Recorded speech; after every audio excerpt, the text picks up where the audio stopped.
We all have secrets, but how far would you go to hide yours? For one college student, the answer was easy. She would kill anyone, even her own mom. This is the story of Brenda Powell.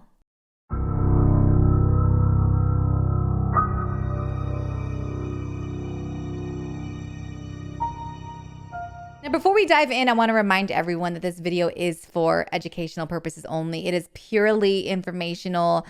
I've really been wanting to talk about this case because I've been seeing it all over the internet. And this one hits a little different, at least for me, because it involves a mother and a daughter. And obviously, I have a mom. I also have daughters. Now, that's a bond that is so special and so strong. Like the trust that you have in that other person, I can't even put into words. And to think that that is the person that you have to look out for and watch your back around is just crazy. Brenda Powell was at her family home. This is like her sanctuary. She was at home when she unexpectedly and shockingly lost her life on March 3rd, 2020, and she was only 50 years old. It is a crime that rocked an Akron neighborhood yesterday, and now there are new shocking details. Today, police said a young woman is responsible for a brutal attack that left her mother dead. As News 5's Bob Jones reports, detectives are still trying to figure out why this happened. The crime scene tape in front of this home is gone, and so is the police presence. But the shock remains in this Wallhaven neighborhood of Akron, where a 19-year-old woman is now charged with murdering her mother. From everything I've read online, she was literally an angel on earth. She was born in Salem, Ohio on March 19th, 1969, and she stayed in Ohio her whole life, eventually ending up in Akron. She went to college there, and then she worked as a child life specialist in the hematology oncology unit at Akron Children's Hospital. She worked there for like 28 years, you guys, in the family center, helping families who had kids who were patients there diagnosed with either cancer or other blood disorders. She devoted her entire life to these families. She was so selfless, and she really bonded with everyone there, every single family that she came across. She would help plan activities for them, and oftentimes she maintained relationships even after the patients were discharged. Now, one of her good friends, Vanessa Evans, said that she treated every patient as if they were her own kid. Now, that speaks volumes to what kind of person Brenda was and what kind of mother that she was. Brenda and her husband, Stephen, they had two kids. They had a son, Andrew, and a daughter, Sydney Powell. Sydney was born March 21st, 2000. And their family was very normal. Just like any other family, neighbors say that they spent a lot of time outside, just bonding, playing sports. They're very average. A lot of people also highlighted the close bond that Brenda and Sydney shared. Even from the outside looking in, you can tell they were practically best friends. They had such a deep connection, which explains the shock that ran through not only the family, but their community as a whole once word got out about Brenda's untimely death. Now, this is the family that took studies very seriously. I mentioned Brenda graduating from college. She went to the University of Akron, and she was very successful in her field. So why wouldn't she want the same for her daughter?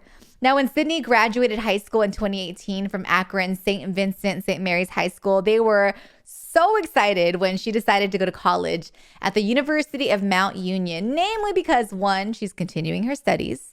That's really all they wanted for their daughter. And two, she wasn't going to be too far from home. She was less than an hour away, which for Brenda and Stephen was perfect. Like, she was far enough to experience being out on her own, to see what it's like to be a young, independent woman. But at the same time, she was close enough that if anything were to ever go down, they could just drive over and be there for her. Plus, they would still get to see her on weekends and for family functions and all that. So this is just the best possible scenario for them. So August of 2018, Sydney starts this journey. She officially enrolls at Mount Union with scholarships. She was really smart. Sydney was an honor roll student in high school, and her parents were so proud. Now she's off to college. She's living on campus. Everything was good until it wasn't. Slowly, Sydney's grades started to suffer. Now, what exactly was happening? I think only Sydney really knows that answer. But it could be a number of things. College life is it's different. It's your first time out on your own with friends, with the freedom to do whatever you want. And there's parties, there's late nights, there's boys. There's also lots of stress. So Sydney's grades start to slip. She then finds herself on academic probation. She was doing that bad. And the school and her professors gave her every chance to redeem herself. Teachers generally don't want to see you fail, but you have to put in the work. And Sydney wasn't putting in the work. In the fall of 2019, everything came to a screeching halt after she failed 3 of her 4 classes. And that was it. Sydney Powell lost her scholarships and she was kicked out of Mount Union at 19 years old. It's like, what was she supposed to do now? They asked her to leave campus. They asked her to move out of the dorms. That right there should have been the end of it. I mean, any one of us would have been like, you know what? I screwed up. I got kicked out. Now I got to call my parents. I have to tell them the truth, tell them that I'm moving back in at home. Sydney didn't think like that. She started living this double life. She didn't want anyone to know that she had been kicked out of school. I don't know if she was ashamed, if she was embarrassed, but she stayed living in the dorms and she still acted like everything was all good. She acted like she was still leaving to go to class. She would still go to sorority functions with her roommates. And I guess at these functions, they would take like roll call and that would get sent off to one of the administrators.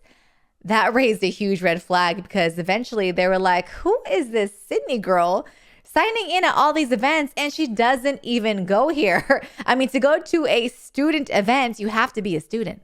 Simple as that. So the deans pulled her aside, had one last meeting with her, and they were like, Sydney, you have to go. It's done. Give it up. And this is after multiple meetings where they offered to help Sydney. They were like, look, if you're having trouble vacating the dorm, you need help moving out, we can help you. If you need help sharing news that you've been kicked out of school to your family, we can help you. And every time Sydney assured the dean that she had already informed her family that she was kicked out and, you know, she was just in the process of moving out. Well, something must have clicked this time because Sydney actually did pack her things and she moved out. Of course, she still wasn't honest about this to those around her. She still lied. She played it off to her friends and to her roommates like, yeah, you know, my family thought I should just try doing school from home for a bit. So I'm taking a semester off. We'll see how it goes. Of course, she also kept this hidden from her parents still. But soon they started to notice strange things. They used an app called Life 360. It's a GPS tracking app so they could see where everyone in the family was at. They used it for safety reasons, but you know, every once in a while, as a parent, you snoop. And on February 25th, 2020, Brenda noticed that Sydney was at home when she was supposed to be at school. She actually got a notification and was like, that's weird. So she texted Sydney and was like, hey, you know, what's going on? You don't have any afternoon classes today? And Sydney, of course, lied because that's what she does now. And she said that her teacher and her spouse took this whole week off for vacation. So they just have some online work to do. And that's it. That must have raised a red flag in Brenda's head because another interesting text came through from Brenda that same day. And it read, why do I always feel like you're scamming me? Just remember that you need the grades to keep your scholarships. To which Sydney responded, yes, I know. My grades are good. Thank you very much. Now, living a secret life to your parents to this extent is seriously insane. Like, we all keep things from our parents. Who doesn't? But school? Wouldn't you just tell them? Like, they're going to find out anyways. And they were starting to catch on to other little clues. Like when her dad finally noticed that tuition payments weren't going through anymore. And he'd been making these payments for months and it was automatically done, just taken out of his account. So when he noticed that payments were being stopped, he went to his computer and he tried to log into the portal to manually make a payment. And a message came up saying that he didn't have any access. Now he's like, okay, what is going on? So he goes to Sydney, like, what is this about? And of course, she has an excuse for everything. I asked Sydney what was going on about it. Okay, and what did she say? There was a mistake with Mount Union, Okay. and she'd look into it. Okay, and at that point, you had no reason not to trust what Correct. she's telling you. Correct. And to be fair, you always found her trustworthy. Yes. Fair to say? Fair. Well, then her dad started to notice her home more and more, again, on the Life 360 app. She was home more frequently and at odd hours of the day. And she was only there when her parents were at work. And every single time when Brenda or Steven got home, she was already gone. Sydney was like actively avoiding her parents to not have the school talk with them. Well, then one day, March 3rd, 2020, her dad, Steven, unexpectedly comes home during the middle of the workday, but he purposely left his phone at work so Sydney couldn't track him. What prompted you to go home, to leave work and go home? Because I saw on the app she was home, which I thought was a little bit early. The Okay, 360 life. so you get a notification that Sydney's at home, correct? Yes. And did you take your phone with you when you went home? No. And why not? I just left it at work so the 360 app wouldn't show me coming home. Okay. Did you not want Sydney to be able to see that you were coming home? I would imagine that was my intent. So he shows up while Sydney is there and she is completely caught off guard. But they finally have that talk about school. Not the whole talk, but it was a start. Sydney admitted to him that she's been having a hard time. Now, she didn't say that she was kicked out of school, but she did say that she was struggling. And Steven, like a good father, was very understanding, very helpful. What was your response to her?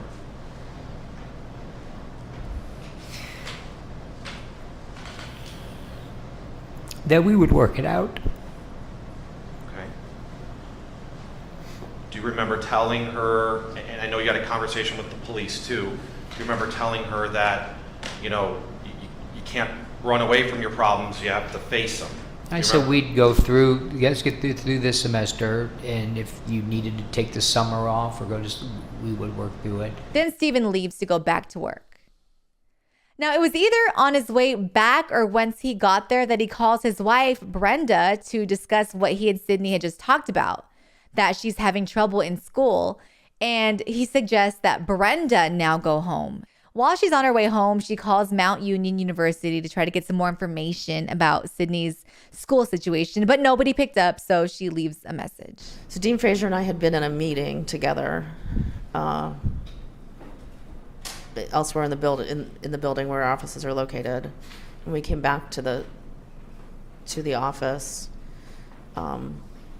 we had a phone message from Mrs. Powell. Okay. So we went in his office and called the number on the phone message that we were given, and Dean Fraser was sitting at his desk and I was sitting next to it. He dialed, the phone was answered, and Mrs. Powell answered.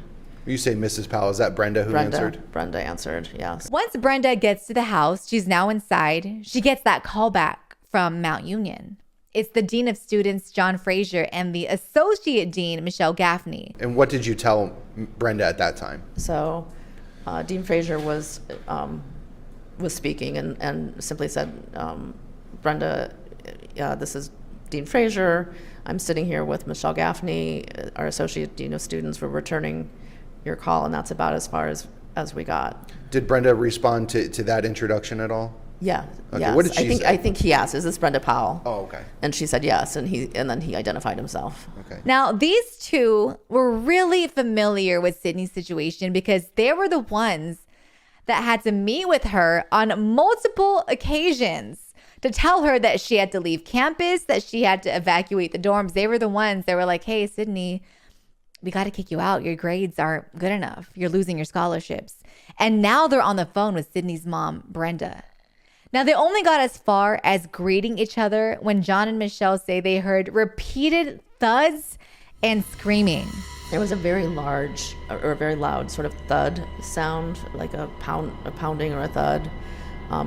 accompanied by by a pretty loud scream. And the scream might have actually been first, and then the thud. Okay. As I think about it, and then there was sort of an expulsion. The other sound that I heard at that same time, or right after, was sort of an expulsion of air, like the air was knocked out of somebody. Okay. I'd always heard that expression of the air being knocked, having the wind knocked out of you, but I didn't. That's actually what it sounded like. And then several more repeated thuds. I don't know how to describe the sound. They're on the phone hearing this from the other end. They said 6 or 7 thuds. Screams of pain and sheer terror. And they're sitting there completely helpless, like, hello, Brenda, are you there? We're both talking into the phone, saying, what's happening? Are you okay? Do you need help? What's going on? Yeah, can you describe your mindset at this time? I mean, it very definitely felt like someone was being attacked. And so we weren't getting an answer. I think at some point I said, if you can't respond, we're going to call the police if we don't hear if no one can tell us what's going on. Tara is our assistant. While Tara was looking up that address, the phone cut off at some point after. I would say that somewhere in the neighborhood of 6 or 7 of those thuddings, those sort of thud sounds, and the screaming had continued. And when you say the phone cut off, did the call drop, or the was call it dropped? hung? Yeah, Okay. We lost the call. They immediately call back. No one answers. They call again. Nothing. So now they're just calling over and over again, back to back. Eventually, somebody picks up and they're like, oh my God, Brenda, is this you? On the third time, and I had just gotten the address as the phone was answered. Okay. On the third try to the number, and Dean Frazier said something along the lines of, Brenda, is that you? Are you there? And the voice on the other end said, yes, this is Brenda. Yes, this is Brenda. Now, Ms. Gaffney, did you recognize that voice on the line? Yeah. Okay, was that Brenda It Powell? was not Brenda. Who did you recognize that voice to be? I was sure it was Sydney. Both Dean Frazier and I looked at each other and sort of shook our heads at each other and said, that's not Brenda. And he then said, Sydney, I think this is you. This is not Brenda. And what happened next? The phone went dead. Now the Jeans are starting to panic. What just happened, and what happened to Brenda Powell? What were those sounds? What were the screams for? So they call 911 and they request that they rush over there to do a welfare check at the Powell residence.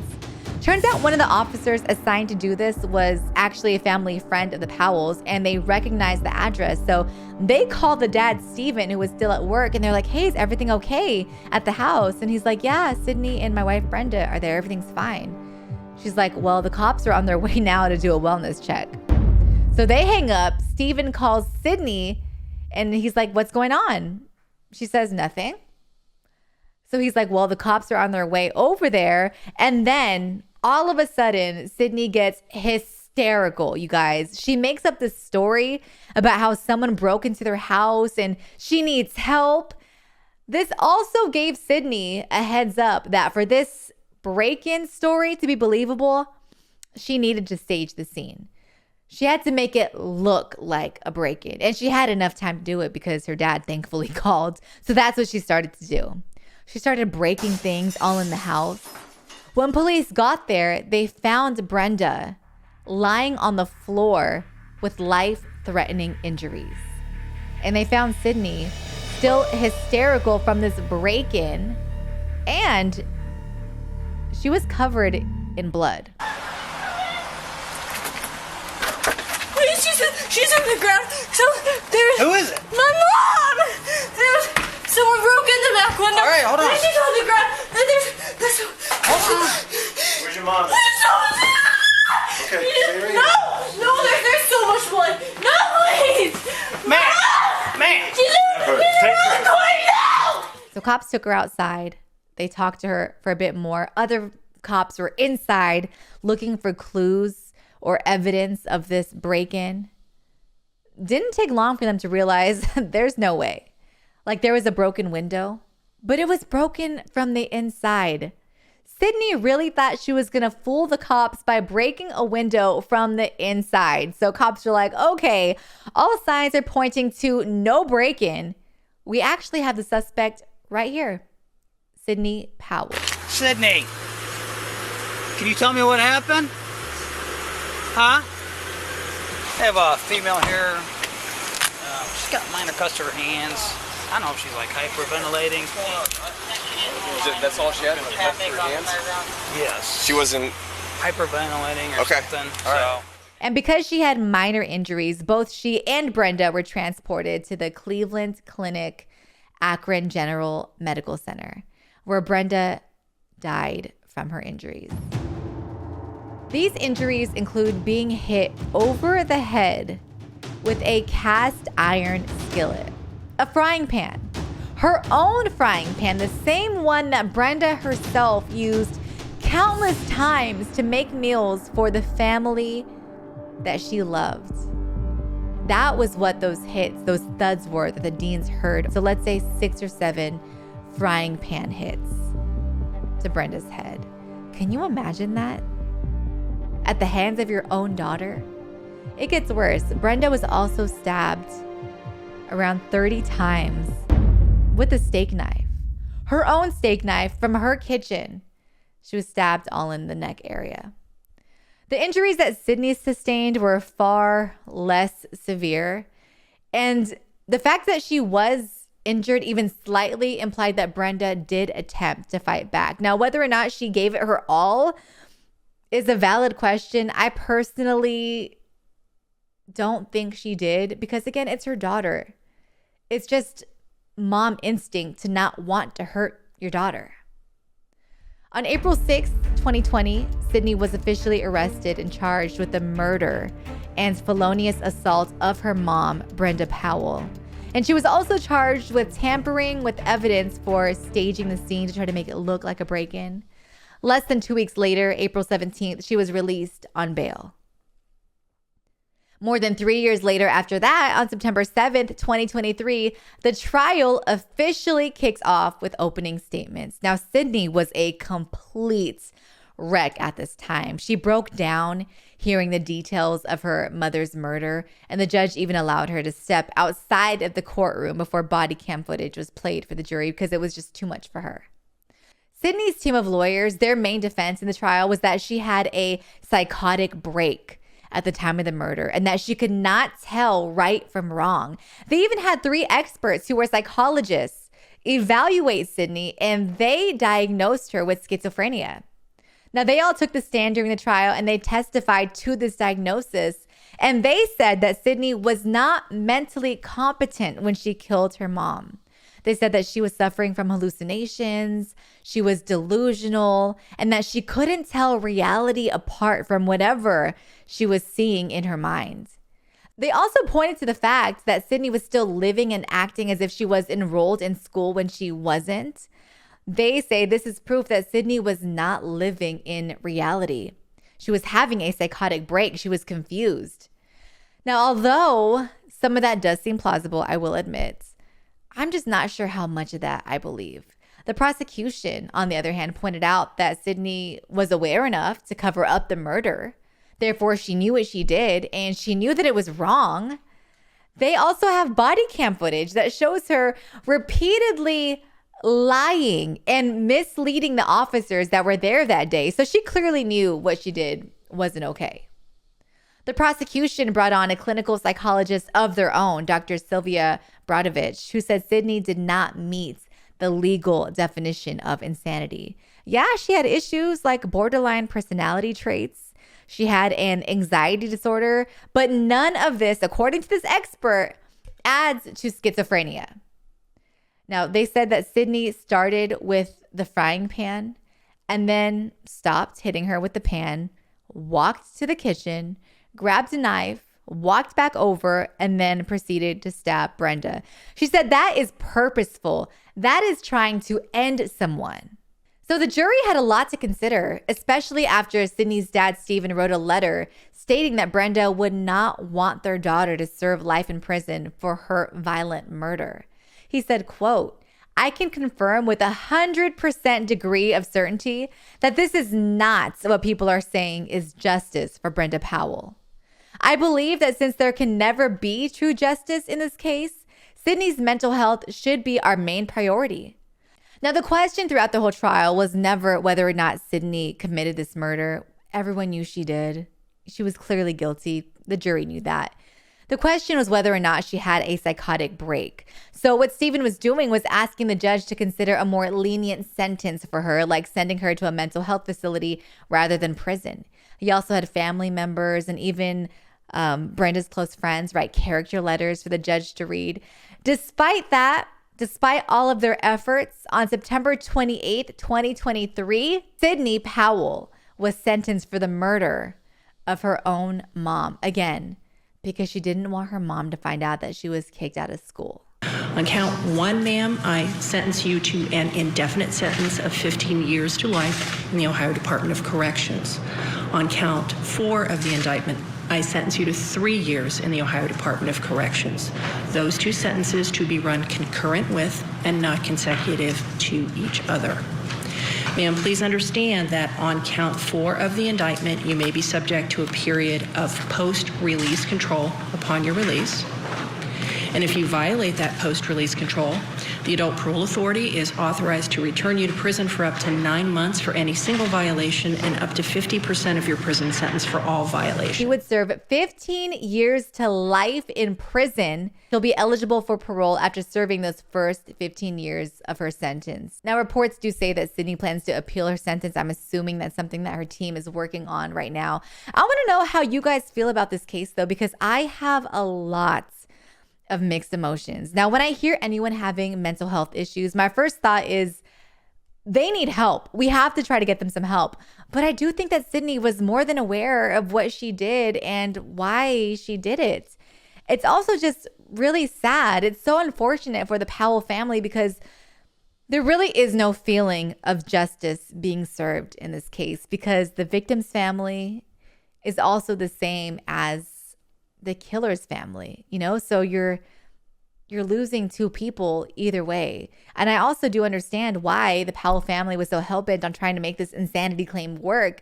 I mean, put yourself in their position. They're trying to rationalize why one of their loved ones would do such a thing. It's just a really sad situation, no matter how you look at it. But if you do have any other thoughts or a different angle that I didn't cover, I would love to hear from you. Just leave a comment down below. And again, if you like this kind of content, if you're into true crime, I do post weekly. And also, please consider subscribing to Truly Unhinged. I would truly appreciate it.